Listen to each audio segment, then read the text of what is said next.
Alright, YouTube, it's time to talk about how the Clinton campaign is degrading before our eyes. She's going to land harder than Santa Claus in the middle of the tropics. And it's quite fun to watch because for those of us who don't like Clinton, even if we're not, I'm a soft Trump fan. I'm not a partisan Republican, and I'm not part of his cult of personality. I simply think he's better than Clinton.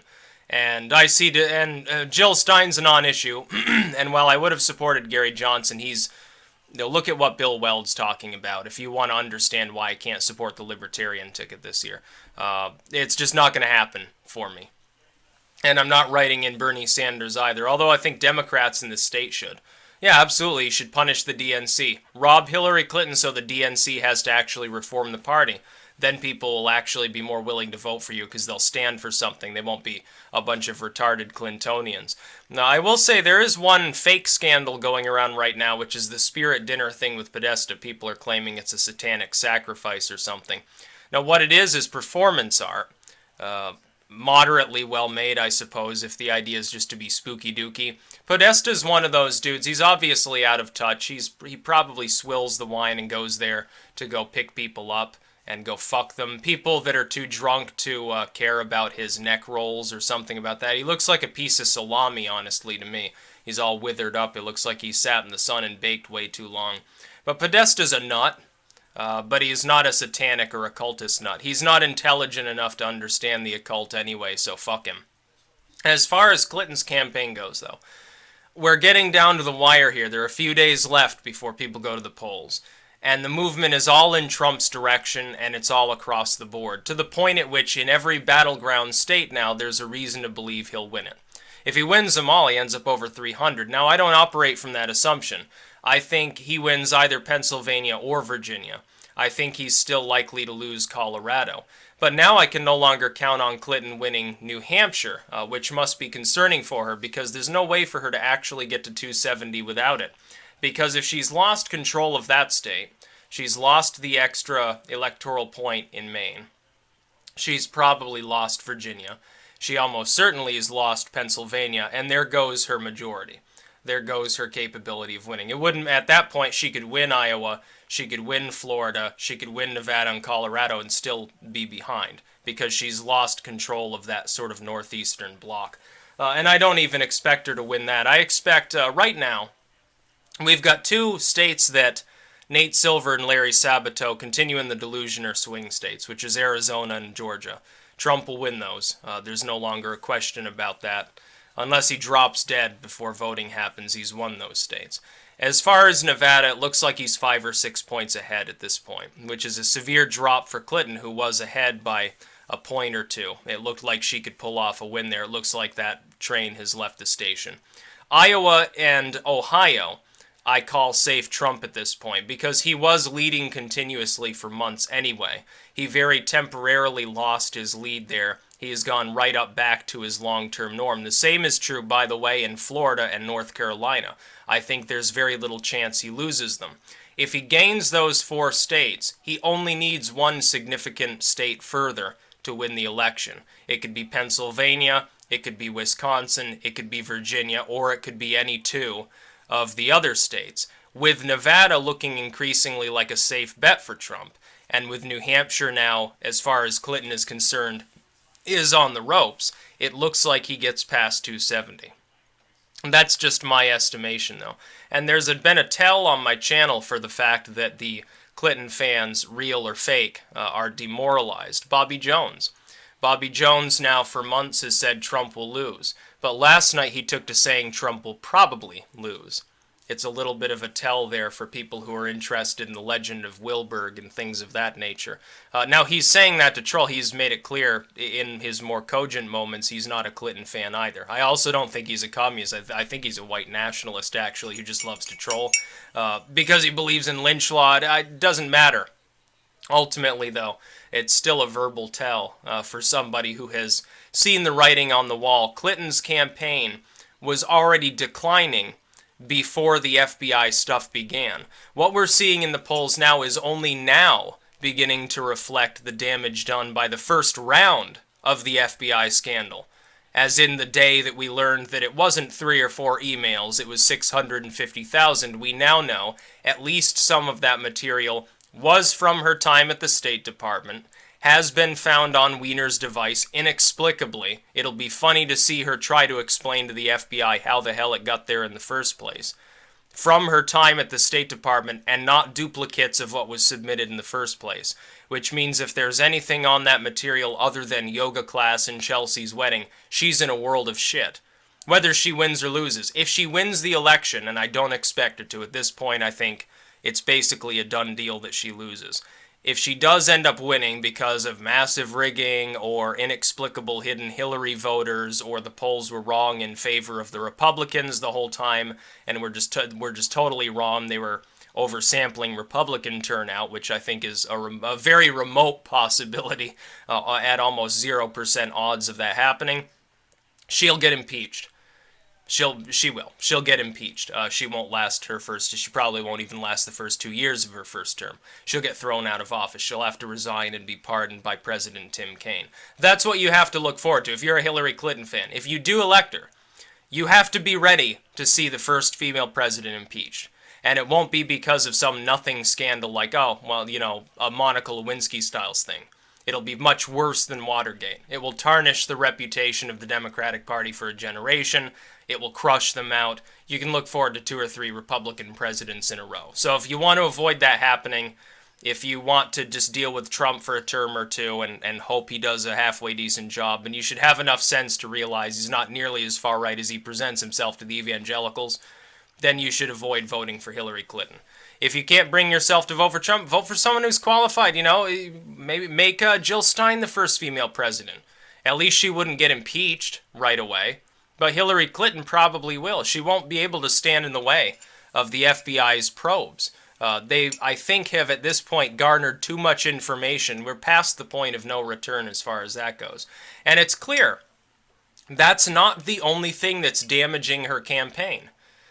The other part is, number one, parts of the legacy media have abandoned her. She's become too much of a political hot potato for them to continue covering for her.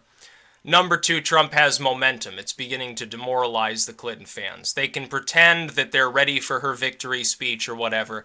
Inside, most of them understand it's probably not going to happen. Number three, I still don't see anywhere near the excitement among Hillary supporters, those that I can verify are real people and not bots, as I do among Trump fans, that likewise, I don't necessarily know all the time whether it's a literal bot or a sock account, or whether it's a real person who's going to be casting a ballot. But those that I can confirm are real are much more excited to vote for Trump. They actually like Trump. Many of Clinton's supporters still are people who fundamentally they don't care about Clinton's policies. They simply dislike Trump. I do not think that they will turn out at high enough numbers to buoy her up. I think she'll probably come in a little bit behind whatever she's polling at. I think that late deciders will break for Trump. I think that there will be a surge for Trump in the form of people who simply didn't want to admit that they were on board with his campaign. It won't be quite as substantial a number as some believe, because you've got to understand a lot of those people would be softer supporters anyway. But there will be higher turnout, I believe, for the Republican ticket. That will extend to parts of down ballot. It probably won't help people like McCain that are up for election, because they're never Trumpers. Those that are more visibly on, Marco Rubio, they'll get a boost from that. I expect Rubio will win. I don't know if McCain will. Maybe at the last minute a bunch of Trump fans will drop him and vote for his opponent, or vote for Mickey Mouse or something like that. I wouldn't want to see McCain back in Congress. I'd vote to get him out of there. His party loyalty is retarded. By the way, so is loyalty to any specific politician. I said this last night and I'll say it again. If Trump is elected, I'll be the first person to criticize him if he does a bad job. If he does something stupid, I'll be the first person speaking out against him. Because I don't believe in cult of personality bullshit. The only person I have loyalty to as far as leadership goes is myself.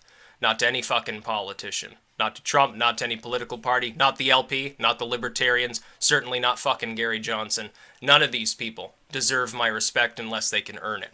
And there are very few people who actually do. Rand Paul is one of them. Rand Paul has my respect. He's in my good graces. It would have been interesting to see him on the ticket. Somebody like Amash, more or less. He fought very hard against TPP and against surveillance and so forth. Yeah, he has my respect. Otherwise, there aren't that many people in Congress that do. I can't think of any governors that do at the moment. I can't think of any presidents that have been in office since I've been alive that I would really say were respectable. Reagan, okay, he was all right. He was outgoing, though, when I was born. So, in fact, yeah, that's a story for another time. Never mind. Clear that thought out of my head. We're talking about Hillary Clinton. I don't think she'll win. I think she's going to lose. At this point, I don't see a way. Everyone, all the pundits want to talk about how difficult it is for Trump to get to 270. Bullshit. It's easy for him to get to 270. You compile the states together that he's already reliably ahead in, and he's very close to 270 already. He needs to flip one more state. It looks like that could be Nevada, it could be New Hampshire, it could be Colorado, hell, it could be Virginia, could be Michigan. We have no way of knowing. And there's no real reason to suspect that the polling is biased in favor of Trump, considering that most of these polling firms are from news groups that were bought out by Hillary Clinton in the first place. The hell would they oversay? I mean, if they've got a plus 15 Democratic sample with a plus 10 female voter sample among those Republicans they are asking, no shit, Hillary Clinton's probably going to be up in that poll. It just makes sense, but you're extrapolating, you're deciding to base likely turnout in this election on a past election where the Democratic candidate was more than 2 decades younger than the Democratic candidate is now. Happens to be black, which I'm sure that affects minority turnout in some of these districts. We see that in Florida. Turnout among black voters is rock bottom compared to what it was for Obama. Hillary Clinton doesn't appeal to black voters as much because she's not offering them anything. She's saying, yeah, I'm going to continue all the programs that are screwing you, and I won't even be a minority myself. I'll pretend that I'm a minority because I have ovaries, even though I'm a multimillionaire. Ultimately, nobody's going to take that seriously. Her claim of being special because she has a vagina that once popped out a baby is taken less seriously in my estimation, including among Democrats, than the claim that Obama made, which is, hey, I understand, what it's like to be in the hood, basically, because I happen to be black. Now, let alone he's got the PhD and was snorting the coke and living in Hawaii. He wasn't exactly living in the inner city. He went to Chicago later to do a bunch of non-work community organizing with his Weather Underground friends, and that's really his claim to fame. That's how he gets into politics. But at the very least, he's more charismatic. He's more well-spoken. He's capable of presenting that as though it's true. Hillary Clinton's not. I don't think there are that many people outside of the hardened partisan core of the Democratic Party who really care about the glass ceiling at the moment. They're much more worried about atomic clouds than they are shattering glass ceilings, which I would say is a good thing. And a lot of people who do want to shatter the glass ceiling are probably asking themselves if it's Hillary Clinton they want to be doing it. Because they think, oh, well, yeah, but look at all these scandals. Is she even going to last a term? Do we really want the first female president to get indicted by the FBI? Well, yeah, probably not. That's the point. So as far as what's going on right now, O'Keefe's dropped a new video. It's kind of cryptic and difficult to explain the actual content. It's some person who wasn't interviewed by the FBI aware of the Hillary email stuff. I'm not sure. I don't really care about that one so much. That's more of a dud. The last one was a floozy. It wasn't a loozy. It wasn't terrible, but it didn't pack quite as much punch as some people were expecting. This one, though, it's a dud. Nobody's really going to care about the content of O'Keefe's new video. Now, might release more stuff that's more damaging, but I think we've gotten past peak O'Keefe in the election. Right now, WikiLeaks is peaking. Then we can always have the FBI chime in as well. But Hillary Clinton's not doing so well. Her campaign is continuing to decline. You've got to realize some of these other peripheral scandals. For instance, the revelation that which was from yesterday, that some of the stuff on Weiner's device was from her time at the State Department, was not material that was given over to the FBI. That is damaging. Significantly so. It pairs right in with the damage that's already been done. And that hasn't been figured into the polling yet. At the very least, she's going to stagnate. She's probably not going to recover even a point before the election, which means she's lost Ohio. She's lost North Carolina. She's lost, apparently, Nevada and Iowa.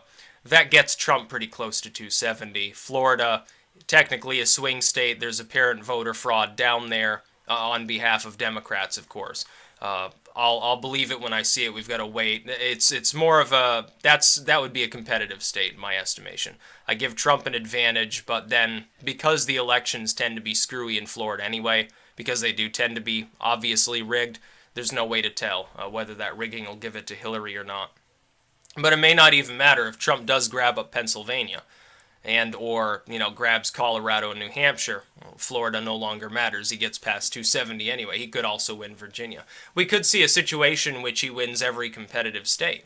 If she loses another point or two of support before the election, which we might see reflected in polling because of what the FBI is doing, yeah, it's possible that will happen. In which case he ends up over 300. He does pretty well. It would be a landslide victory. I would say that's more likely than Hillary winning at this point, honestly, in my estimation. So I think Nate Silver's dead wrong. I think you see him trying to set up to make excuses for himself should he be wrong. Specifically on Twitter, he'll point to those tweets that he made, about, maybe the polls are systemically wrong in one direction or the other. If he's wrong, if Trump wins despite him having Trump way down in the odds, he'll point to those tweets and say, I couldn't have possibly known. That's his cop-out. You see this happening with numerous individuals right now. That's about all. Peace out.